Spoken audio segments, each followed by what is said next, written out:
Bienvenidas al podcast Never Settle, tu espacio sobre todo lo referente a salud mental. Yo soy Xochitl, terapeuta certificada por más de 15 años y estoy muy emocionada de poder compartir este espacio contigo, donde vamos a aprender sobre la complejidad de la salud mental, eliminar estereotipos, obtener consejos prácticos y romper estigmas sociales para que tú vivas una vida feliz. Únete al diálogo.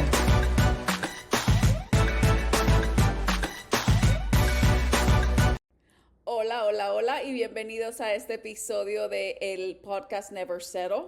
Yo soy Xochitl y soy terapeuta y hablo de salud mental, hablo de mi propia historia, hablo de cosas que me han ayudado, que han ayudado a veces a mis clientes también.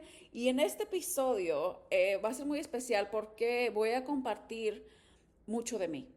Voy a compartir de dónde vengo y el título del episodio son libros, frases y pendejadas que me han ayudado en mi vida para encontrar el éxito, lo que es para mí, para la definición que yo tengo como éxito.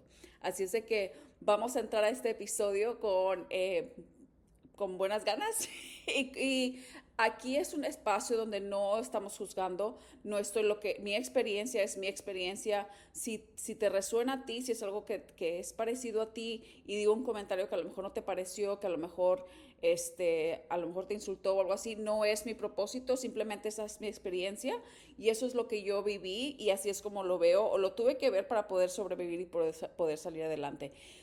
Primero que todo, yo soy una persona súper existencialista. Eso quiere decir que siempre estoy buscando cuál es mi propósito en la vida. El miedo más grande que tengo yo en mi vida es no hacer el propósito que Dios tiene para mí. Crecí en México, en una familia que fue muy inestable económicamente, fue muy inestable emocionalmente, y todos hicimos lo mejor. No estoy juzgando aquí a mis padres, no estoy haciendo ni mucho menos, simplemente esa fue mi vida y esa fue mi experiencia. Pero sí crecí en una familia, muchas veces estábamos muy bien económicamente y muchas veces no estábamos muy bien. Así es de que primero que todo empezamos con una inestabilidad financiera, una inestabilidad de seguridad. Mi papá trabajaba para el gobierno mexicano, entonces, y yo crecí en una ciudad donde había mucho narcotráfico, donde había mucha inestabilidad, mucha inseguridad en sí, en lo que es la ciudad. Y muchas veces eran cosas personales, porque mi papá trabajaba para el gobierno, entonces sí pasé por situaciones muy difíciles. Ahora mi papá lo adoro, no pude haber tenido mejor padre, tengo mucho de él. Fue un hombre por la mayoría del tiempo de mi juventud, fue un hombre muy poderoso, fue un hombre con mucha influencia a todas partes donde iba, un hombre guapísimo, un hombre mujeriego. Entonces hubo esa inestabilidad. Mi mamá se dedicó a la casa, se dedicó a mí y a mi hermana. Pero obviamente sufría por la dinámica que hubo en mi familia, ¿no? Y hizo todo lo posible, o sea, crió realmente a dos mujeres, mía y mi hermana, muy fuertes, muy independientes, que viene con sus propias batallas también. Así es de que eso es un poquito de mi historia, de cómo crecí. Como te digo, no porque crecí con influencia quiere decir que no sufrimos. Había mucha inestabilidad de seguridad sobre todo. O sea, con mi papá muchas veces no sabía si iba a regresar por cuestión de seguridad a mi casa, entonces eso traía una inestabilidad en mi casa. Cuando estaba en la casa a veces había agresión, no física, nunca fue física, pero hasta donde yo me di cuenta, pero sí había agresión, había enojos, había muchas emociones, muchos sentimientos. Los dos, mi mamá y mi papá, son personas muy fuertes, con emociones y opiniones y muy fuertes, y cada uno de nosotros estamos tratando de sobrevivir de la mejor manera, ¿no? Entonces sí había bastante argumento, bastante elevado. Entonces yo me dediqué mucho a lo que es tanto protegerme a mí como proteger a mi hermana. Como te digo, nunca fue agresión física, pero sí estuvo difícil. O sea, y como te digo, no, eso fue lo que me pasó. Y cuando estás creciendo en un ambiente así, tú piensas que es normal, no te das cuenta que no es normal hasta más adelante, hasta más adulto. Y sobre todo, bueno, ahora los chamacos se dan cuenta más porque obviamente ven todas las influencias de las redes sociales y ven cómo vive la otra gente. Pero nosotros, cuando estábamos en nuestra edad pequeña, jovenzuela, pues no sabíamos realmente qué era lo normal y qué era lo normal. Entonces hasta mucho después me di cuenta que La manera en que crecí no necesariamente fue este, normal o con una dinámica saludable en nuestra familia, pero todos estamos bien, todos logramos sobrevivir, todos logramos sobrevivir traumas, todos logramos sobrevivir abandono, todos logramos sobrevivir, o sea, mucha inestabilidad emocional y cuando hay inestabilidad emocional realmente este, nos lleva a actuar a base del miedo. Hay dos sentimientos, dos emociones originales y esos dos sentimientos y emociones originales son por las que operamos la mayoría del tiempo y esas dos son el amor o el miedo. Y el miedo se deriva en muchas cosas, ¿no? Se deriva en inseguridades propias, porque no sabemos si nos van a aceptar en la sociedad, si no nos van a aceptar en la sociedad, amistades, cosas así. Entonces, realmente hacemos muchas cosas por el miedo y voy a hacer un episodio simplemente solamente para poder hablar sobre este tema, sobre de dónde operamos. Pero entonces, como familia operábamos mucho a base del miedo, que es también sobrevivencia. Ahora hay que recordarnos que nuestro cerebro siempre se va a ir a lo que ya conocemos porque sabe sobrevivir, aunque estemos en peligro o estemos en caos, aunque estemos en inseguridad, nuestro cerebro siempre va a buscar lo que ya conoce porque ya sabe cómo sobrevivir ese aspecto de nuestra vida. Entonces, hasta cuando tenemos paz, hasta cuando tenemos estabilidad, nuestro cerebro inconscientemente va a buscar el caos y va a buscar la inseguridad porque es lo que sabe enfrentar. Entonces, ese aspecto fue lo que mucho me afectó o lo que influenció, no me afectó, me influenció mucho en mi crecimiento ya como adulta desde los 20 hasta ahora que tengo 47. Entonces, eso es lo que he descubierto, que mi cerebro, mi cuerpo busca lo conocido. Como dicen como dice la frase, más vale el diablo por conocido.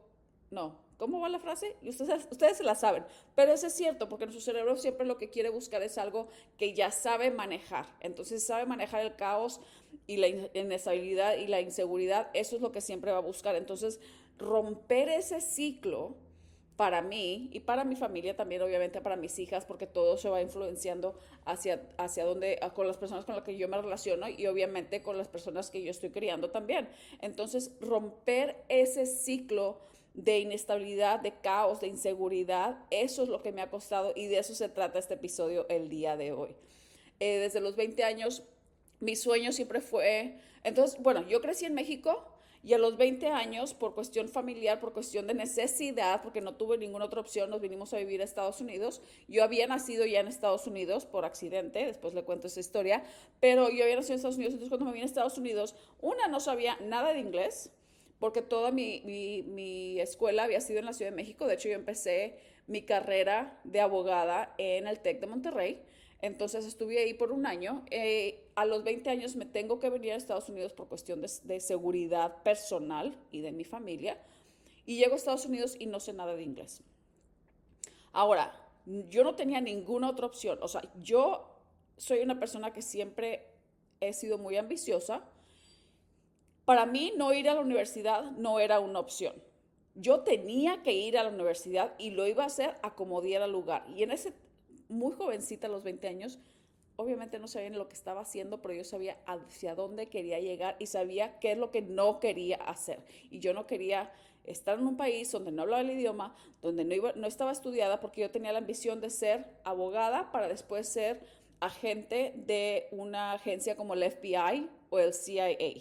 Ahora, entonces ya saben que toda mi infancia hasta mis años adultos, jovencita, estuve en México. Entonces llego aquí a los 20 años, empiezo aquí mi carrera, empiezo a estudiar inglés, empiezo todo eso y ahorita les voy a platicar sobre eso. Entonces todo mi idioma académico, todo mi entrenamiento académico, todo mi entrenamiento después de los 20 años ha sido en inglés. Así es que van a ver ustedes muchos de los libros que voy a comentar, muchas de las frases que voy a decir, son realmente autores o frases que yo aprendí en inglés y uno se los voy a traducir. Si no, se los voy a poner la lista aquí abajo de este link para que ustedes puedan buscarlos en Google, porque me imagino que todos estos libros que les voy a comentar, las frases, todo esto está ya traducido al español si lo necesitas traducido al español.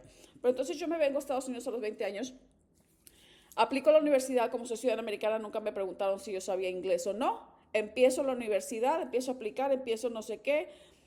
Yo sabía que en Estados Unidos te ayudaban financieramente para las universidades. Yo aplico algo que le decían financial aid. En ese momento no sabía qué era. Mi papá no estaba en mi vida en ese momento por cuestión, como te digo, de seguridad. Entonces yo aplico a la financial aid. Resulta que el gobierno americano ofrece pagarme la universidad. Empiezo la universidad y empiezo a ir a clases. Y me siento en las clases. Y lo único que pensé, o lo que no había pensado realmente, lo que no había pensado era, estoy en la universidad en Estados Unidos. Todo es en inglés. Todo es en inglés y yo no sabía ni jota de inglés. Una palabrita aquí, hello, goodbye, give me water, bathroom. O sea, no sabía absolutamente nada de inglés. Llego a mis clases y yo así que, esto sí que no lo pensé. O sea, yo hice todo lo que tenía que hacer, apliqué la universidad, apliqué esto, apliqué el otro, hice todo lo posible para que me pagaran la universidad porque no teníamos acceso a dinero en ese momento, que fue, o sea, fue un cambio completamente, o sea, de 180 grados porque éramos una familia muy afluente, nos tenemos que venir a Estados Unidos sin nada. Entonces, llego a mis clases, ok, es en inglés y yo no le entiendo nada. Y los maestros, la gran mayoría eran gringos, porque era una universidad nueva y se traían a los maestros, profesores estudiados de todas partes de Estados Unidos. Entonces, para no hacerte larga la historia, yo empiezo a ir a clases y yo me llevo una grabadora de cassette a mis clases. Pongo mi grabadora de cassette, grabo la clase, cada clase, tenía 4 clases, cada clase la grabo. Voy a mi casa y acuérdate que yo tenía 20 años, estamos hablando de hace casi 30 años. Entonces no había Google, no había Google Translate, no había computadoras, no había acceso, sí había, pero obviamente no era el acceso que tenemos ahora. Entonces lo que yo tengo que hacer es comprar un diccionario bilingüe y comprar un libro que se llama Thesaurus, que es encontrar palabras similares a la palabra que estás buscando. Y así es como empiezo a aprender inglés. Voy a mis clases, pongo mi grabadora, grabo la clase, regreso a mi casa, o sea, voy a mis 4 clases, regreso a mi casa y empiezo a ponerle play a la clase, escucho 2, 3, 4 palabritas, las escribo lo que yo pienso que es, no sé cómo se escriben todavía, las escribo, busco en el diccionario, pa. Otras 2, 3 palabritas, escucho lo que creo que dice, no sé cómo se escribe, pa, les escribo, la busco en el diccionario, la traduzco. Me llevaba, o sea, cada clase eran 1 hora cada una diariamente, pero me llevaba 3 a 4 horas en traducir cada clase. Y así fue porque yo en mi mente me había puesto que yo no tenía ninguna otra opción más que aprender inglés, entonces iba a aprender inglés porque iba a aprender inglés. Uno de mis maestros que sabía español se dio cuenta de lo que estaba haciendo y me dice, Xochitl, no puedes hacer esto. Le digo, ¿que no puedo hacer qué? Dice, no sabes inglés. No puedes estar en esta universidad porque es una universidad americana, no puedes estar haciendo esto, no sabes inglés, no la vas a poder hacer, no la vas a poder hacer. Ok, profesor, usted no se preocupe, usted preocúpese por usted. Entonces, pero le llegan a hablar al director de la universidad, o sea, al rector de la universidad. El rector de la universidad también era hispano, hablaba español. Entonces yo le explico en español y él me está hablando en inglés y él vio mi batalla que yo no sabía hablar inglés. Y me dice, Xochitl, ¿cuál es tu plan? Le digo, mi plan es aprender inglés en un semestre. Me dice, ¿qué? ¿Cómo se te ocurre? O sea, nadie ha hecho eso en la vida. No sé quién lo ha hecho, no sé quién, no encuentro, yo no quiero escuchar de limitantes. Para este semestre yo voy a aprender inglés porque yo no tengo ninguna otra opción. Entonces me dice el rector de la universidad, ok, al final del semestre te vamos a poner una entrevista conmigo y con tus profesores, que otra personita, y te vamos a hacer una entrevista en inglés y vamos a ver si te puedes quedar. Entonces yo me quedé en la universidad por ese semestre en un estatus de probation, o sea que era provisional. Si aprendía inglés, en los 3 meses que me quedaban de la universidad me podía quedar y seguir al siguiente semestre. Y si no aprendía inglés, me tenía que ir y trabajar lo que yo pensaba en ese momento, lo que me decía mi mamá, trabajar en McDonald's por el resto de mi vida.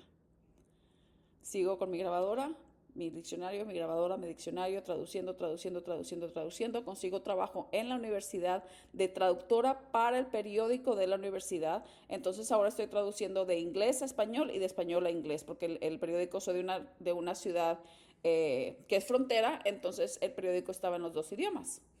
Consigo ese trabajo y veo el show de Friends. Que si ustedes vieron la reunión, si son fanáticos de Friends como soy yo, que veo Friends todos los días, en la reunión de Friends se me hizo muy interesante porque mucha gente habla de cómo ellos aprendieron inglés también con ese show. Yo veía ese show, o sea, cuando no estaba traduciendo mis clases, yo veía ese show y lo veía y lo repetía y lo repetía, y yo repetía verbalmente las líneas del show para poder trabajar en mi pronunciación y ya después me preocupaba de lo que estaba diciendo, ¿no? Entonces, al principio, o sea, y hasta la fecha, de hecho, todavía le echo la culpa al show por mi actitud de sarcasmo, porque el show es muy sarcástico, entonces a eso le vamos a echar la culpa. El final del semestre, me habla el rector a mi junta, y entro a la reunión, está el rector de la universidad y están mis 4 profesores y está creo que 1, 2, 3 personas más, no sabía quiénes eran en ese entonces. Yo no sabía lo que estaba haciendo. Yo lo único que sabía era, yo necesito aprender inglés y yo me necesito quedar aquí. Obviamente no me estaba preocupando que si el proceso era difícil, que si el proceso no era difícil. Yo no me estaba preocupando por nada. Un semestre hice eso, la grabadora, traducir, la grabadora y el diccionario, o sea, era de papel, o sea, era un librito. O sea, ya, cuando llegó a esta reunión, me dice, o sea, me empiezan a hablar y me dicen, o sea, me empiezan a hacer preguntas en inglés. ¿Cómo aprendiste el inglés? Pues esto es lo que hago, saqué mi grabadora, saqué mis cassettes, porque tenía una lista de cassettes así de este vuelo, y saco mi diccionario bilingüe. Y este es mi diccionario bilingüe, y el diccionario ya casi deshaciéndose, ¿no? Porque pues lo usaba por horas todos los días. Y me empiezan a hacer preguntas en inglés y empiezo a contestar con acento, media pocha, media mocha, media lo que sea, pero yo empiezo a contestar en inglés y todo el mundo se queda con la boca abierta, porque yo aprendí inglés realmente en un semestre, porque yo no vi ninguna otra necesidad, ninguna otra opción en mi vida más que aprender inglés o aprender inglés. Entonces, cuando tomamos, y esa es te quería contar esta historia porque cuando estamos en una situación que sabemos que puede definir nuestras vidas, si solamente vemos una opción, solamente hay una opción. Y hacemos, o sea, a los 20 años yo no sabía lo que estaba haciendo, yo no sabía nada de salud mental, yo no sabía nada de... Yo lo que sabía era sobrevivir porque había estado sobreviviendo toda mi vida, toda mi infancia, situaciones difíciles, situaciones de violencia, situaciones en una ciudad muy peligrosa.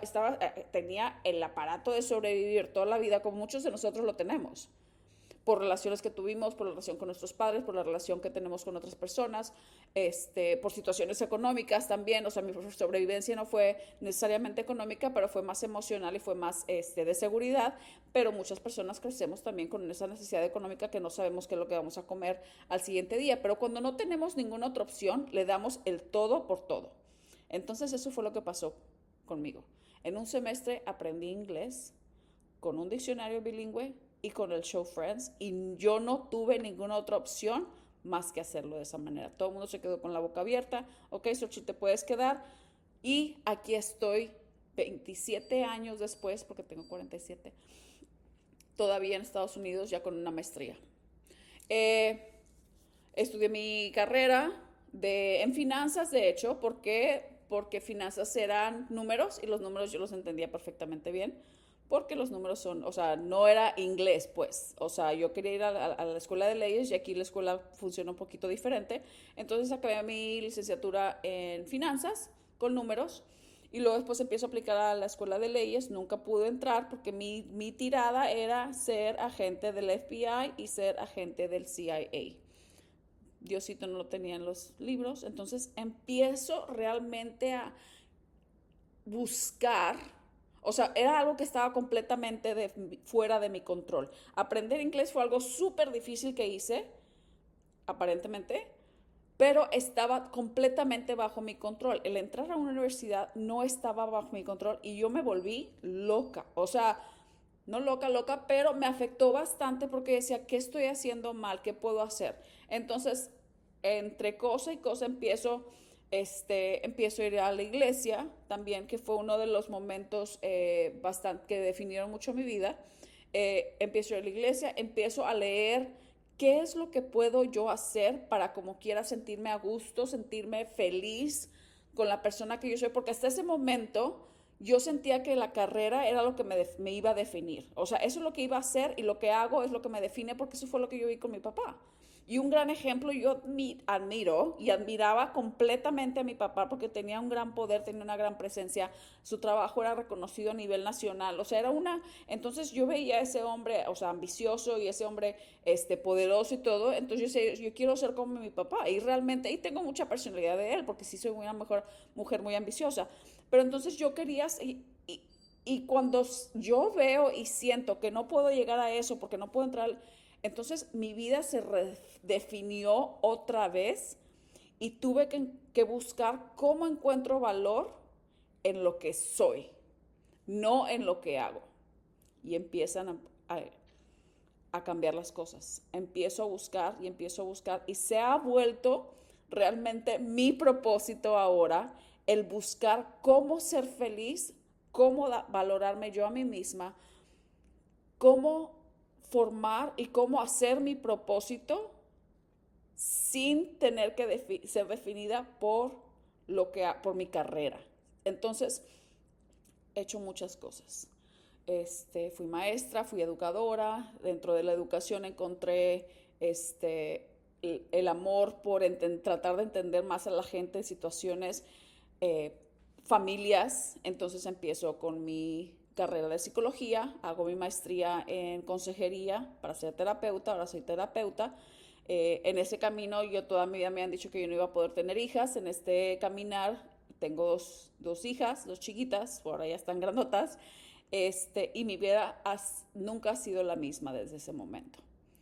Eh, ¿Por qué digo que soy exitosa? Soy exitosa porque amo lo que hago, me pagan muy bien, no soy así súper recachona todavía, pero adoro lo que hago. Mi carrera, entender a las personas, saber las historias, amo a todos los seres humanos porque a pesar de lo que hagan, que son acciones que a lo mejor no son muy, que yo no estoy de acuerdo, pero hagan lo que hagan, todos tenemos una historia y eso es lo que me fascina de las personas, de cualquier ser humano, porque seas, persona que vive en la calle, seas multimillonario, seas Donald Trump, seas quien seas, tienes una historia de qué fue lo que te formó y qué fue lo que te hizo lo que eres ahora. Entonces, eso es lo que quería compartir con ustedes el día de hoy y toda esta historia ha sido para llegar a este momento. ¿Cuáles son las cosas? Y hubo muchos factores, obviamente, y probablemente puedo hacer 5 o 6 episodios de podcast. Ay, aparte que me fascina hablar enfrente de las cámaras, me fascina estar en el stage, me fascina ser speaker, también me fascina enseñar y poder compartir lo que yo he hecho y si te funciona, perfecto, y si no te funciona, también está bien, de algo pues se puede aprender, ¿no? Me fascina leer, leo bastante, siempre estoy aprendiendo. Por eso que se llama mi podcast Never Settle, porque nunca me doy por vencida, nunca estoy, o sea, estoy feliz y agradecida con lo que tengo, pero siempre estoy buscando cómo ser mejor persona, cómo tomar mejores opciones, cómo tener mejores oportunidades y buscar mejores oportunidades y cómo puedo ayudar a más personas. Porque mi caminar yo sé que no ha sido fácil, yo sé que no ha sido, entonces he adquirido conocimiento, he adquirido habilidades, he adquirido hábitos que me han ido cambiando y me han ido formando a la persona que soy el día de hoy.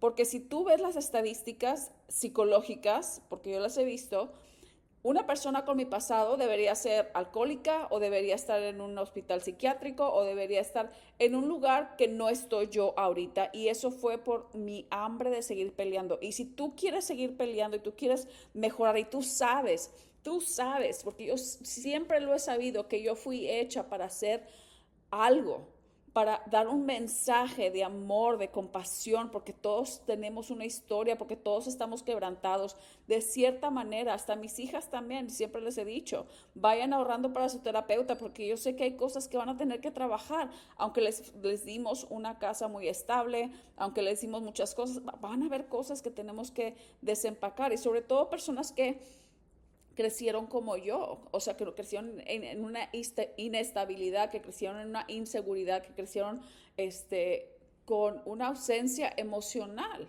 Entonces mi mamá siempre, siempre, siempre estuvo ahí, pero había ausencia emocional por el simple hecho, factores fuera de su control, porque estábamos en un lugar inseguro, porque estábamos en una ciudad insegura, porque el trabajo de mi papá era muy inseguro.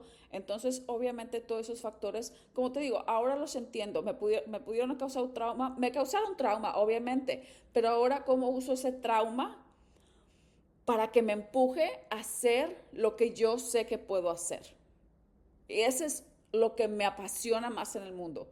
¿Cómo uso este trauma? ¿Cómo uso mi historia? ¿Cómo uso la experiencia de inseguridad, la experiencia de inestabilidad? ¿Cómo uso eso como fuego para que me impulse hacia donde yo quiero llegar, en lugar de hacer excusas y no tomar responsabilidad y llegar al alcoholismo y tener adicciones que no son buenas para mí y hacer otras cosas que a lo mejor las estadísticas dicen que debería estar haciendo, pero no las estoy haciendo porque yo o sea, yo estoy escogiendo tener cierto control sobre mi vida, y eso es lo que te quiero compartir.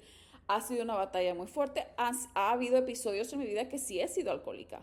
Ha habido episodios en mi vida en que sí he estado en depresión, he estado en ansiedad, en situaciones de ansiedad. Ha habido, sí, porque no es fácil, pero el estar luchando diariamente, el estar leyendo, estar llenándote la cabeza, el corazón, el alma de cosas que te ayudan, siempre te va a propelar así adelante. Entonces, como te digo, una de las cosas, de los cambios que hice desde un principio fue, empecé a ir a la iglesia. Ahora no voy a la iglesia por cuestiones, eh, por experiencias que tuve, pero empecé a ir a la iglesia, una iglesia cristiana que no tenía denominación, y empecé a leer la Biblia. Ahora no te estoy haciendo que te conviertas en cristiano, no es lo que estoy haciendo, pero el poder leer la Biblia, aunque sea una vez, y sobre todo hay ciertos libros de la Biblia que son más recomendados leer, pero leerlos te da una base de moral y te da una base de integridad fuertísima. Hay 100% creo que todo lo que la Biblia es verdad, y siento que hay ciertas cosas que hay que explorar un poquito más y que hay que darle el significado. Hay muchos que buscamos el significado, que vemos el significado de cierta manera, muchas iglesias, a lo mejor muchas denominaciones que ven significados diferentes, y por eso hay tanto pleito religioso, pero si lo ves así en lo que es la palabra bíblica, es muy fuerte. Entonces eso me empezó a dar un cierto sentimiento de moralidad y de integridad en mi vida. Ahora vengo con un papá con mucha integridad, sobre todo profesional, a lo mejor no personal porque era muy mujeriego, pero ya no lo es. Pero me dio una base de integridad muy fuerte. Entonces, te recomiendo que leas la Biblia no por religión, sino por entendimiento, porque creo que lo que dice la Biblia es 100% verdad. Y como te digo, es de acuerdo a tu interpretación, y muchas cosas que empecé a leer en ese momento de mi vida no las he llegado a entender hasta el día de hoy. La vez pasada estaba hablando con una clienta y estábamos platicando sobre, dice, esto, Xochitl, porque ya tengo muchos años con esta clienta, dice, Xochitl, esto me lo dijiste hace muchos años, esto me lo dijiste hace 4 o 5 años. Dice, ¿por qué no lo llegué a entender? Porque no estabas lista, porque no estabas lista para poder llegar a entender en ese momento. Ahora estás lista y ahora lo puedes percibir y lo puedes aceptar y lo puedes procesar y aplicar en tu vida. Entonces son cosas, y nos tenemos que tener compasión con nosotras mismas de que todo tienes el momento perfecto de pasar. Si crees en Dios, si crees en el universo, si crees en las energías, si crees en todo lo que pasa alrededor de nuestra vida, todo pasa por algo. Y todo pasa porque es cuando lo tenemos que experimentar. Entonces ese es mi primer libro, y hay varios libros religiosos, o sea, bueno, que hablan de Jesús el Carpintero, fue un libro que me impactó mucho, y hay otro libro de un que, bueno, creció musulmán Y después, y ahorita y fue uno de los que no apunté, pero se me está viniendo ahorita a la mente, que no apunté, pero empezó como musulmán y después se convirtió a, creo que cristianismo, no me acuerdo qué denominación de cristianismo, pero cree ahora en la sangre de Cristo como su Salvador. Eh, From Allah to Jesus se llama el libro. Ese libro para mí me hizo mucho sentido común y realmente conecté con ese libro. No me acuerdo del autor ahorita, pero ya que ponga los libros en la lista de aquí en el podcast, voy a buscar el autor del libro y ese libro está buenísimo en cuestión de poder entender muchas cosas en cuestión de religiones y de denominaciones, porque este tipo, te digo que era musulmán y creo que tiene podcast también y creo que escuché varias entrevistas de él, pero empezó como musulmán y después se llegó a convertir en lo que es cristiano. No, no te estoy diciendo por religión, es simplemente entendimiento. Si como quieres eres musulmán y quieres seguir siendo musulmán o eres de cualquier otra religión o de cualquier otra denominación, el conocimiento no va a cambiar lo que tú ya crees. Así es de que es simplemente educación, ¿ok? Ahora, dentro de esta, cuando empecé en la iglesia, empecé a cambiar, me sentía así, o sea, que soy amada por Dios y todo esto, o sea, ya después llegué a entender que la que realmente me tengo que amar soy yo misma, porque yo soy la creación de Dios. Eh, Como te digo, eso es donde estoy ahora, ¿no? Pero dentro de esa etapa de mi vida, llegué a conocer a una autora que se llama Joyce Meyer. Y tiene muchos libros y casi los leí, casi todos, creo, hace mucho tiempo. Pero uno de ellos fue el que empezó a hacerme así como que cambiar las cosas y cambiar mi perspectiva. Y como te digo, ya había leído varios libros de ella, Battlefield of the Mind, tiene muchos libros muy, muy buenos. Y como te digo, yo me gusta leer mucho, pero publicó un libro dentro de ese tiempo que se llama The Confident Woman. Ahora, como te digo, la persona que soy yo siempre he tenido la misma personalidad, porque siempre he sido la persona que soy, simplemente que estaba quebrantada anteriormente y ahora ya me estoy poniendo, o sea, ya me estoy pegando solita para poder llegar a ser y llegar a caminar en los pies de la persona que realmente soy. Pero siempre me he visto igual, entonces siempre he tenido cierto aire de ser confidente conmigo misma, siempre las personas que me ven me conocen por lo menos en lejecitos o hasta un poco cerca, doy la vibra que soy una persona muy fuerte, soy una mujer muy fuerte, soy una mujer muy confidente, soy una persona que sabe lo que está haciendo, soy una persona que, aunque por atrás estoy a veces quebrantada, soy una persona realmente muy emocional, muy sentimental, pero bueno, siempre he dado esa vibra, ¿no? De que soy una persona muy confidente, una mujer muy confidente y una persona muy fuerte. Entonces, esta señora publica ese libro, se llama The Confident Woman, y yo lo veo así como que, sí, me vas a enseñar a mí, o sea, hasta por un lado. Un poco arrogante también, un poco bipolar, un poco, no sé, narcisista. No soy narcisista, pero un poquito de atributos. Entonces, pero como quiera compro el libro porque soy grande admiradora de esa tipa. Leo ese libro y así que, o sea, me bajó mis humos en 2 patadas. Libro número 1 que te voy a recomendar, aparte de la Biblia y de los otros que te he comentado, pero ese libro realmente llegué a entender lo que realmente quiere decir ser una mujer confidente. Y empezamos con el cambio. Te voy a comentar otros libros. Te digo, de Joyce Meyer fue el primero. Llegué a conocer, y como te digo, he leído muchos, solamente te voy a comentar algunos. Girl, Wash Your Face, de Rachel Hollis. Rachel Hollis tiene tiene más de 2 libros. Los 2 libros que a mí me gustan mucho de ella. El primero se llama Girl, Wash Your Face, y el otro se llama Girl, Stop Apologizing, creo que se llama. Me fascina. Y esta tipa también tiene un podcast que también yo escucho su podcast de vez en cuando. A mí me fascina escuchar siempre estoy aprendiendo, siempre. Y ese siempre ha sido mi fuerte o mi debilidad.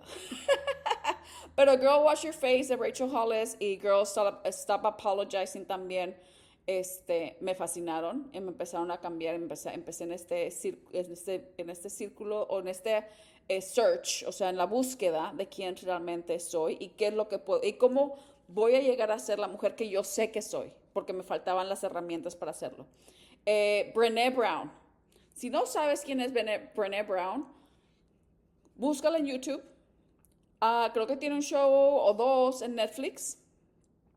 Tiene bastantes libros. Esa tipa es un genio en lo que es, bueno, su tema principal es la vulnerabilidad, que, o sea, podemos operarlo desde el amor y cómo operarlo desde el amor, cómo cambiar, o sea, vulnerabilidad realmente no lo llegamos a hacer y no llegamos a experimentarlo por miedo, que es la otra emoción por la que operamos, pero si operamos por amor, ¿cómo podemos llegar a ser vulnerables para realmente conectar de una manera íntima, de una manera, o sea, que realmente eh, sea algo importante con las otras personas y con nosotras mismas también? Entonces, Brené Brown, si no la conoces, te voy a comentar dos libros que leí de ella, dos, tres libros que leí de ella que son mis favoritos, pero tiene todo el repertorio de libros fascinantes. Los shows de Netflix, creo que tiene dos, si no me equivoco, y tiene podcast, y tiene entrevistas, y tiene TED Talks, y tiene, esa mujer es un genio, la adoro y es mi sueño conocerla.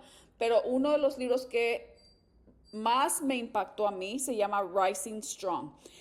Y ese libro para mí fue cómo encontrar nuestra fuerza y nuestra valentía para ser vulnerables, para poder realmente ser genuinas. Y de ahí viene ese libro, es fascinante.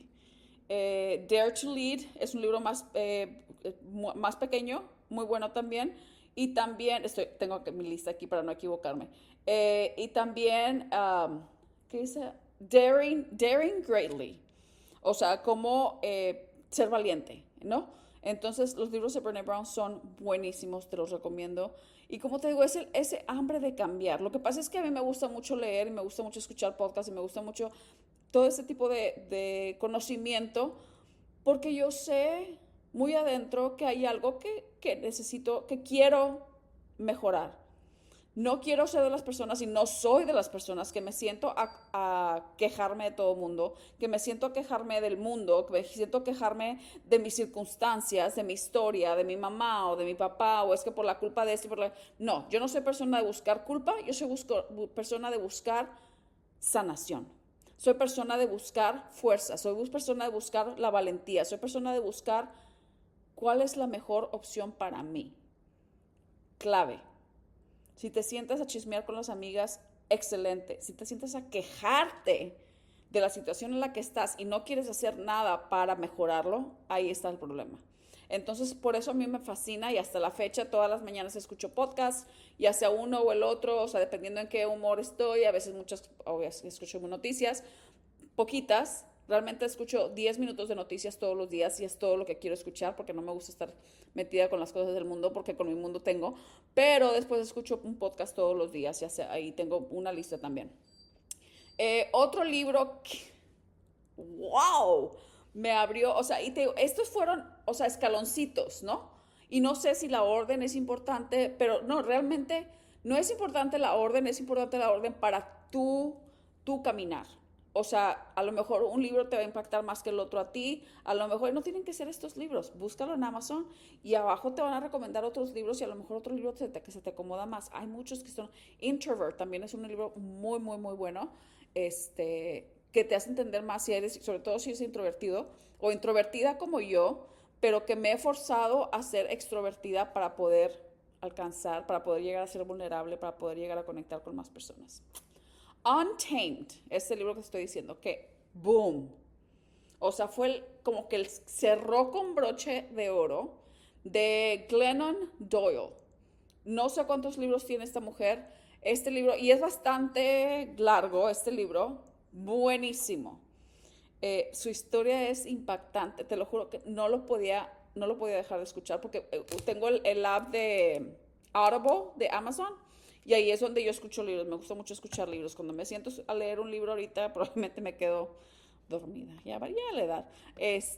Pero muy bueno. Ese libro, te digo, para mí, fue el libro que cerró con broche de oro para poder llegar a conectar, o sea, hace cuenta que llegar a entender y llegar a disfrutar mi identidad, de quién realmente soy yo.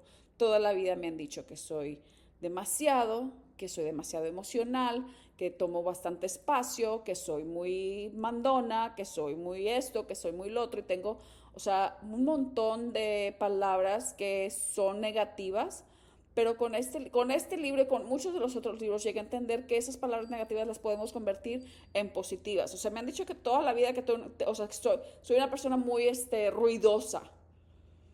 ¿Y quién iba a saber o entender, hasta yo misma, que Dios me hizo ruidosa?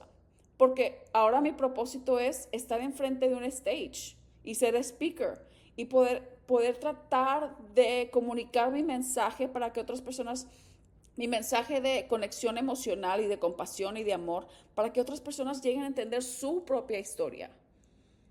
Entonces, sí, ahora lo disfruto. Soy súper ruidosa, tengo una voz que resuena, no tipo Vicente Fernández, pero hay más o menos, no sé cantar, pero o sea, y tengo una personalidad que no le cabe, no cabe en cualquier cuarto, no cabemos, o sea, pero ¿sabes qué? Eso es lo que soy yo y ahora lo disfruto, hasta lo celebro, porque no hay nada malo en lo que estoy haciendo. Si a las otras personas les molesta, probablemente me tengo que cambiar de grupo de personas, que lo he hecho bastante, ¿eh? Bueno, esos son mis libros. Te voy a comentar otros libros que tengo que también fueron buenísimos, han sido muy buenos. Y te digo, he leído un montón de libros, pero estos son los que más me han impactado. Por lo menos que me acuerdo ahorita. Hay uno que se llama Essentialism, ese es un libro un poco más moderno. Essentialism, que es lo más importante, o sea, que es lo esencial en nuestra vida para saber a qué ponerle atención y en qué gastar nuestra energía.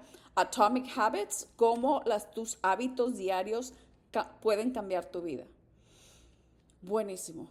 Desde el que te levantas, el desayuno que escoges tomar y cómo una decisión buena te lleva a tomar otras decisiones buenas. La hora que te levantas, la hora que haces ejercicio. A mí me fascina hacer ejercicio, ya lo disfruto. Mi cuerpo lo necesita hacer ejercicio por lo menos 4 veces por semana. Todo ese tipo de cositas, ¿no?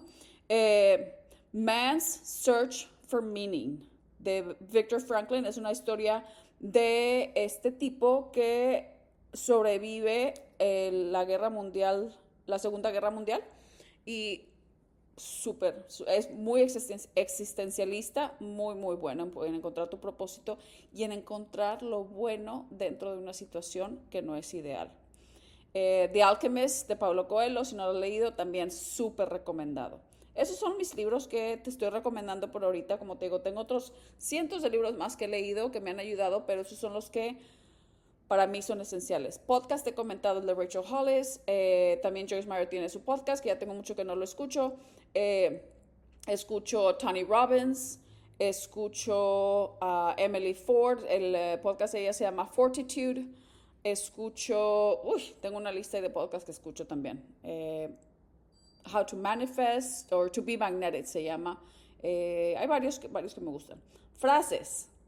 Las frases que me han cambiado, que me han ayudado y que los tengo en mi vision board, que los he puesto más. Hay uno que te voy a comentar que tengo, o sea, lo tengo encuadrado aquí en mi sala, o sea, porque así es como me han influenciado y a veces es bueno estarlo viendo y recordarte de dónde vienes, recordarte cuál es el propósito, recordando hacia dónde vas. Uno de mis frases favoritas, o uno de mis, frases favoritas ha sido el de Theodore Roosevelt.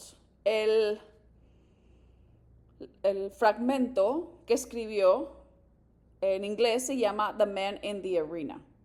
La traducción la encontré en Google y la voy a leer en español. La traducción, bueno, obviamente porque yo me la sé en inglés, de hecho es una frase que me la sé casi de memoria, pero te la voy a leer en español y si te conectas, perfecto, y si no, búscala en inglés y para que puedas conectar un poquito mejor, porque creo que la traducción está un poco diferente. Dice, el hombre de la arena, by Theodore Roosevelt. Dice, no es el crítico el que cuenta, ni el hombre que señala como el fuerte tropieza o donde el realizador de hazañas podría haberlo hecho mejor. Las críticas de las personas. No es el crítico, no es el hombre que señala, no es el hombre que señala cuando uno se tropieza, no es el que hace las hazañas. El mejor reconocimiento pertenece al hombre que está realmente en la arena, cuyo rostro está manchado de polvo, sudor y sangre, que lucha valientemente, que se equivoca, que se queda corto una y otra vez, porque no existe esfuerzo sin error ni deficiencia, pero que se esfuerza realmente por realizar proezas, que conoce el gran entusiasmo, la gran devoción, quien se fatiga él mismo en pos de un noble empeño, quien si al final todo va bien, conoce el triunfo que significa alcanzar un logro y si sale mal, si falla, al menos falla atreviéndose formidablemente, de modo que su lugar nunca debe estar junto a esas frías y tímidas almas que no conocen ni la victoria ni la derrota. ¡Wow! Todavía me pongo chinita. O sea, esto va a quiénes somos realmente. Eres la persona que está en la arena, que está simplemente criticando y señalando, y es que, ay, no es que lo debes de hacer mejor, o es que lo debes de hacer así, es que yo digo que lo digas así, yo digo es que, y siempre lo he dicho y mis amigas me hacen burla, porque siempre, nunca jamás tomes consejos de dinero o de amor de una persona que no los tiene. O sea, hay gente que te va a decir, bueno, si me gano 1 millón, por ejemplo, y mis amigas, ay, no, es que deberías hacer esto, deberías hacer otro, deberías de multiplicarlo así, deberías hacer tu negocio, deberías hacer... Y tienen muchas opiniones sobre cómo o dónde debo de poner ese dinero, que no lo tengo todavía. Pero toma el consejo de la persona que ya tuvo $1 millón y que ya hizo algo con eso. Si eres emprendedora, ahorita estoy emprendiendo en el ambiente en inglés, estoy haciendo cursos, estoy haciendo esto, y me estoy entrenando con personas que tienen un portafolio, que han demostrado que han ayudado a otras personas a ser exitosas. Y lo estoy viendo en concreto, no de que me digan, no que hay que la presentación, no. Lo quiero ver en concreto, quiénes son, quiero hablar con tus clientes, quiero hablar de personas que realmente ya han hecho el caminar, que ya lo han caminado. Me fascina esa frase. Te digo, esa es la que tengo yo aquí en mi sala porque realmente me hace recordar que si yo soy la que estoy en la arena, si yo soy la que tengo el micrófono, si yo soy la que me estoy exponiendo, si yo soy la que... Todos los demás váyanse porque aquí la que estoy batallando soy yo. Ahora, si ya lo has hecho, si has hecho lo que yo estoy haciendo, lo que yo quiero hacer, bienvenido. Bienvenida a mi círculo. ¿Me entiendes? Excelente. Es muy, muy importante. Ahora, otra frase que también me cambió. Esa es mi frase favorita. Y otro poema, sí, es de Marianne, no me acuerdo cómo, se lo voy a poner aquí también en las notas. De nuevo, eso lo leí en inglés, pero te lo voy a leer en español. Dice, nuestro temor más profundo. Nuestro temor más profundo no es que no somos insuficientes. Nuestro temor más profundo es que somos poderosos más allá de la medida. Es nuestra luz, no nuestra oscuridad, que más nos asusta. Hasta ahí, o sea, y sigue, buenísimo todo el resto. Pero esa frase a mí, porque muchas veces nos tratamos de oscurecer nosotras mismas nuestra luz, para poder complacer ya sea al marido, para poder complacer a nuestros papás, para poder complacer a nuestros hijos, y nos sacrificamos nosotras mismas y decimos, no, es que yo no me lo merezco. Y abrazamos nuestra oscuridad o nuestra pequeñez. Pero realmente lo que asusta es qué tan poderosa soy. Déjame te lo compruebo. O sea, esa mentalidad es la con la que me quiero levantar, o con la que me levanto y me recuerdo todos los días. ¿Qué tan poderosa puedo ser el día de hoy? ¿Qué daño puedo hacer? No daño, pero tú sabes lo que estoy diciendo. ¿Qué impacto puedo hacer el día de hoy? En lugar de, híjole, es que tengo que hacer 1000 cosas para otras personas y yo me tengo que poner a un lado. O sea, esa mentalidad de víctima todavía la sigo trabajando, pero eso ya no existe en mi vocabulario. Es, ¿qué tan poderosa puedo ser? ¿Cuántas personas puedo darles? Y les digo la verdad, a mí realmente no me importa si mi podcast lo escuchan una persona, 2 personas o 200,000 personas. Si es el mensaje que tú quieres escuchar, que tú necesitas, y eres solamente una persona, con ese, mi propósito ya está hecho. Mi propósito es poner el mensaje y que lo escuche a quien le caiga, porque es justo lo que necesitan en ese momento. Si son 2 personas o son 200,000 personas, realmente no cambia lo que yo estoy haciendo. Así como lo estoy haciendo ahorita en mi podcast, lo haría igualmente si tuviera 200,000, followers. Y a lo mejor si ya lo podría monetizar, a lo mejor sí lo tendré en un estudio y todo eso. Excelente, ¿no? Y ojalá que lleguemos a ese paso. Pero mi mensaje sería igual porque yo soy la misma. A mí no me cambian. Canciones. Es alguna práctica que yo tengo y que recomiendo mucho con mis clientes. Es tener un playlist en tu teléfono de canciones para cuando te sientas down o en las mañanas que te levantes, pon ese playlist de canciones que te van a ayudar a recordarte quién chingados eres. Y saber lo poderosa que eres. Fighter de Christina Aguilera es una canción ya viejita, pero que me fascina, la tengo en mi playlist. Lived de One Republic, porque a mí me gusta experimentar. Soy una persona que no me gusta que me cuenten, me gusta experimentar las cosas por mí misma. Whatever It Takes de Imagine Dragons es otra. You're on Your Own Kid de Taylor Swift. De Taylor Swift tengo muchas canciones que me fascinan. Soy súper fan de Taylor Swift, la fui a ver hace no mucho tiempo, hace unos meses, y me fascina la mujer, el poder que tiene, unapologetic, y más que todo su música me gusta, pero es más que todo la actitud de soy una mujer poderosa y no voy a pedir perdón a nadie, esa actitud la adoro. Personal, en la imagen que da ella. Obviamente no la conozco personalmente, no soy así de que súper la sigo para todos lados, no, tampoco. Pero sí el mensaje que tiene por debajo del agua de ser yo soy quien soy, yo soy una mujer poderosa y tengo todo el derecho de decir y de hacer y de poner y de quitar y de tomar el mundo en mis manos. Wow. ¿Qué te pareció? Espero que estos recursos te sirvan de algo, te inspiren para algo. Si no es uno, es el otro, si no, lo que sea. Déjame tus mensajes, déjame tus comentarios, dime qué es lo que piensas, qué te gustó, qué no te gustó. Si has leído uno de estos libros, ¿qué impactó? ¿Cómo te impactó a ti? Alguno de los podcasts que me quieras recomendar. Obviamente recomiendo el mío. Frases que te ayuden a ti. Me encantaría escuchar. ¿Qué has hecho tú para poder salir adelante, para poder encontrar tu identidad, para poder celebrar tu identidad? Porque de eso se trata, celebrar quién eres, cómo eres, ser genuina, ser quien eres, wow. Muchísimas gracias. Muchas gracias por ser parte de este episodio. Si tienes preguntas o quieres compartirme tu caso, por favor mándame un mensaje aquí. Este episodio no reemplaza tu cuidado mental o emocional. Si necesitas ayuda, por favor contacta a un profesional en tu área.